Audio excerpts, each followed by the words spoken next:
As organic farmers, we tend to assume that our practices are benefiting the soil. To deepen their understanding of what is happening under our feet, a group of organic farmers in the UK worked together with researchers to apply their farm data using a model. With this model, they were able to assess their current rotation and develop scenarios to improve their nutrient management. This video shares some of their findings.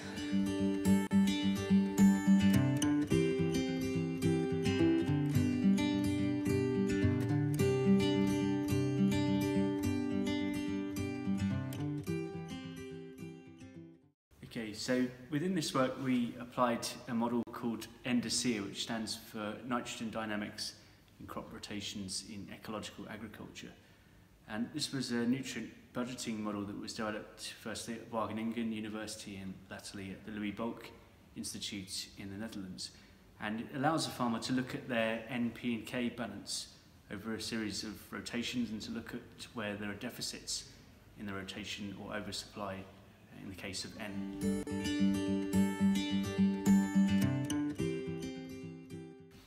What we found was that there was a general trend for organic matter losses within organic arable rotations, even within systems that had a lot of grass and clover within them. Say, for instance, within one rotation that had 6 years of grass clover lay, there was actually still a decrease in organic matter in the soil. We also saw substantial leaching losses with regard to N, and a lot of that was caused by the cultivation of lays in the autumn and the sowing of a winter cereal crop, which resulted in a lot of the nitrogen that had been built up within the lay being lost through this heavy rainfall that we experience over the winter months in this country.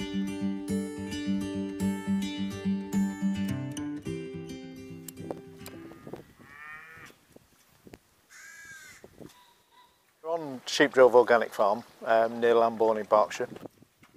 I've done a lot of work in the past with soil organic matter, soil carbon, so I've sort of developed an understanding of what impacts on that and what happens, and that's sort of using that and looking at the model, it's reinforced how accurate the model is and how good it is. Okay. And then Lawrence was able to look through, to look back at some historic information you had and showed me some charts where they've used the model and the predictions have been really accurate. So it seems to be a system that works and gives me a lot of confidence.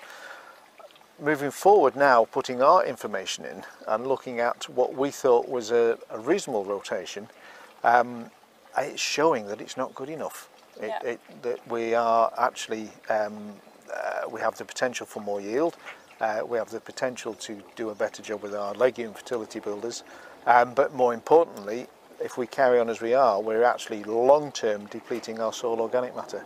That's what we've got to get right. There's no way around that. If we're going to stay here, if we're going to say organic farming is sustainable, we've got to get better at what we're doing. The things that stand out is ploughing is really bad. I've known that for a long time. We've got to reduce the amount of ploughing we do. Ideally, a much less depth.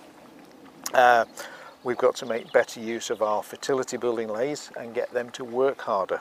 So we've got to draw more off them and make them work harder under the ground.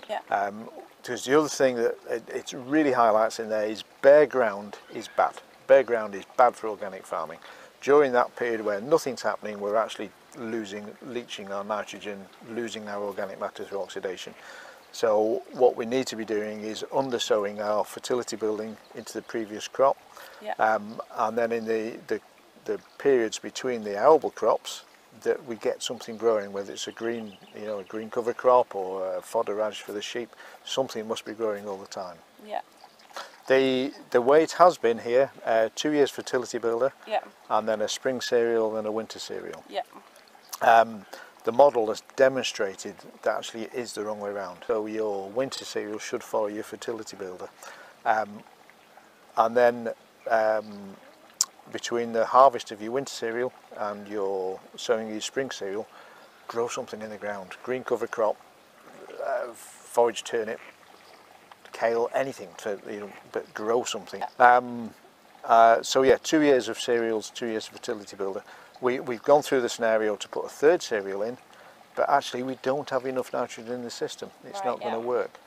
So again, even looking at digestate and alternative sources of fertility that are still not enough. No, we don't bring in any fertilisers. An opportunity would be a sort of AD plant digestate type solution, but that still would not produce enough for the third crop.